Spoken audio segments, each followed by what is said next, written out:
Nyt ollaan täällä Nokian logistiikkakeskuksella ja me ollaan tänne rakennettu sellainen vierin vastusdemorata, jota nyt lähdetään sitten demoamaan. Eli meillä on 3 erilaista ajoa tässä. Ensimmäisenä on, voisi sanoa, markkinoiden tämän hetken kärkeä edustavat kesärenkaat, jolla vedetään 2 vetoa.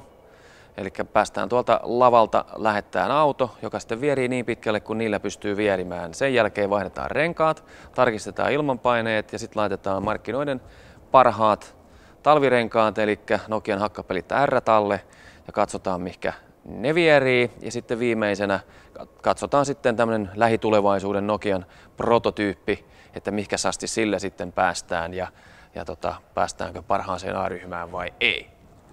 Ja tämä on tämän demotilaisuuden tarkoitus. Ladies and gentlemen.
Ladies and gentlemen.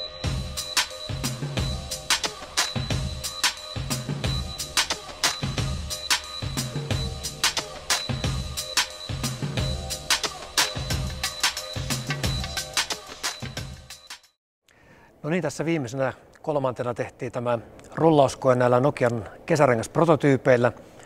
Ja niin kuin nähtiin, niin tämä tulos oli aika hämmästyttävän hyvä, eli päästiin jopa tänne uuden normin mukaiselle A-luokalle. Ja tietysti herää nyt kysymystä, miten nämä renkaat eroaa sitten tämän päivän renkaista. Ja ihan kaikkia voida kertoa, mutta näissä on uusia teknisiä elementtejä, joita tullaan näkemään sitten seuraavan sukupolven Nokian kesärenkaissa. Osa näistä on vielä tämmöisiä laboratoriotason teknisiä ratkaisuja, mutta osa on varmasti semmoisia, mitä voidaan jo soveltaa seuraavassa tuotteessa.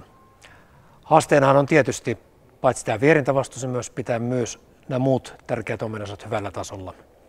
Erityisesti kaikki turvallisuuteen liittyvät pito, vesiliirto ja muut tämän tyyppiset ominaisuudet.